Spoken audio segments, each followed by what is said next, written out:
In Foucault's Gold is Money from October 2009, he wrote a series, Gold is Money, and he really tried to lay out this concept of the separation of monetary roles into different media,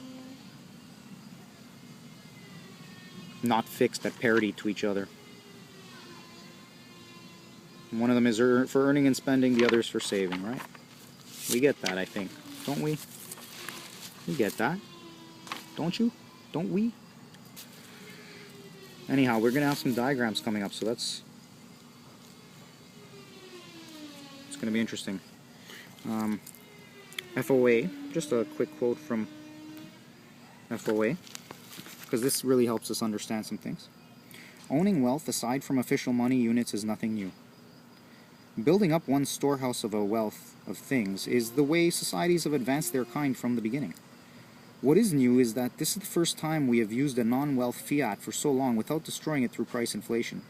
Again, a process of using an unbacked fiat to function as money and building up real assets on the side, almost as if two forms of wealth were circulating next to each other, one in the concept of money and the other in the concept of real wealth.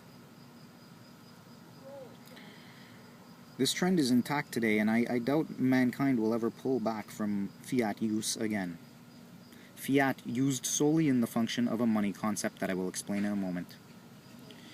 Understanding all of this money evolution in its correct context is vital to grasping gold's eventual place in the world, a place where it once proudly stood long ago. All of this transition is killing off our gold bug dream of official governments declaring gold to be money again and reinstituting some arbitrary gold price. Most of the death on that hand is in the form of leveraged bets on gold's price, as the evolution of gold from official money to a wealth holding bleeds away any credible currency pricing of gold's value in the short run. To understand gold, we must understand money in its purest form, apart from its man-made, convoluted function of being something you save.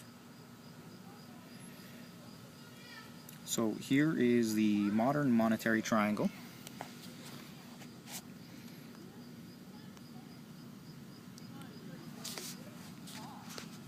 Right here, and I'm thinking, I hope you can see here, unit of account, which will, since it's a mental concept, it's not really there. You have the medium of exchange, which becomes the fiat currency. Earlier I talked about even going to the mint with your bullion and converting it to a fiat currency. Now here I don't think modern monetary triangle should have store of value here. I think actually that, it should have store value, sorry, but not solid objects of value not used for any other purpose, gold, because the modern monetary triangle, I feel like our store value remains assets denominated in the medium of exchange fiat currency.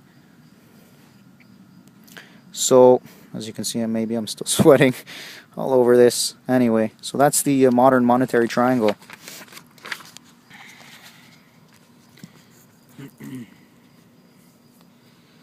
So, Foucault concluded with this in his first part of Gold is Money.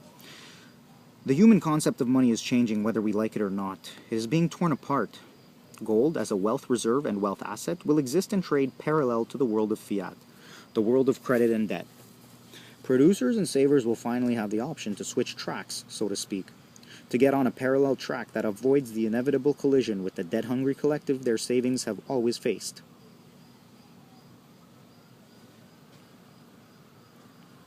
And as we pass through this phase transition, as gold switches from the transactional track to the wealth reserve track, it will take on a whole new meaning and a whole new value. The non-dollar part of the world already knows this. This is why they are buying gold now. And I think it's funny, later in the post towards the end, there's mention that nobody else in the world, no other places are asking the U.S. to go back on a fixed ratio gold reserve standard, are they? I don't know.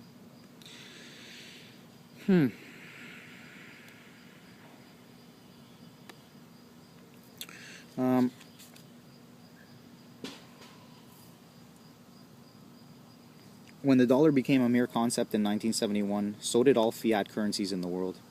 Their only value lies in the tradable value associations we give them. Let me repeat, their only value lies in the tradable value associations we give them.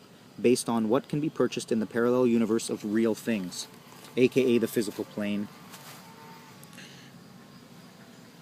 So that monetary plane was able to affect the physical plane in that sense. But here we see that their only value lies in the tradable value associations we give them based on what can be purchased in the parallel universe of real things. But because we have been encouraged to save these symbolic debt concepts in lieu of anything with real value, a mismatch has grown to epic proportions whereby not even a fraction of these debt units can be traded back into the real economy at anywhere near today's prices. We have lent, borrowed, saved, sliced, diced, sold, resold, and insured so many units of a mere concept while neglecting to pay attention to the comparative size of the real economy with which the concept must run in parallel. Anyway, then talking about the value of the transactional medium of exchange will inevitably be sacrificed in a vain attempt to save the system. And that's why it's so dangerous to hold your wealth in that same transactional medium today. This is why there are two monies.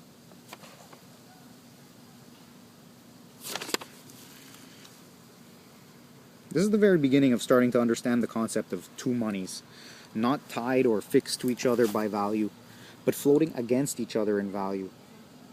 We understand this instinctively, but today's system fools us into doing something that is very dangerous to our wealth today. Today's paper currencies are not just a medium of exchange, but they are still a pretty good store of value in the short term. The greater the rate of price inflation, the shorter the term that you will want to be holding the actual currency. And so this is worth repeating again. The greater the rate of price inflation, the shorter the term that you will want to be holding the actual currency. Or conversely,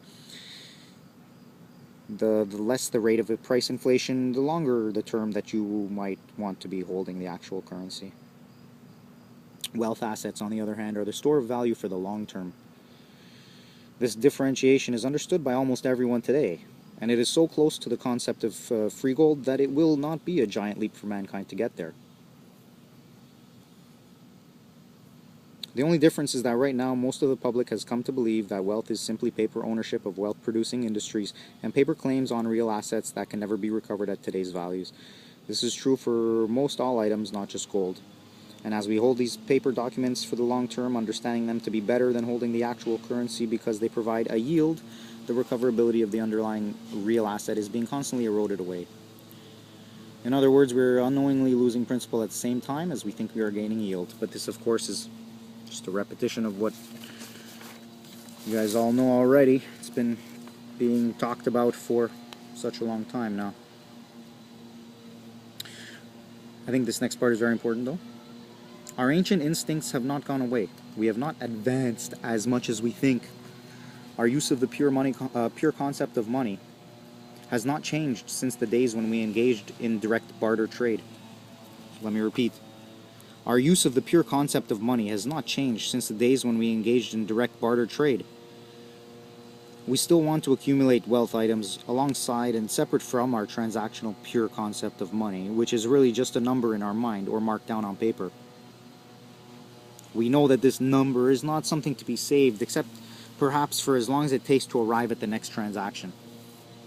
He mentions Fekete's fairy tale, which I find is very illuminating.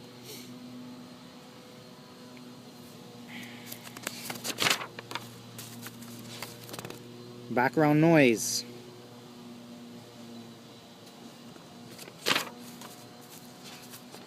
Okay, now we can really start coming up to the good stuff.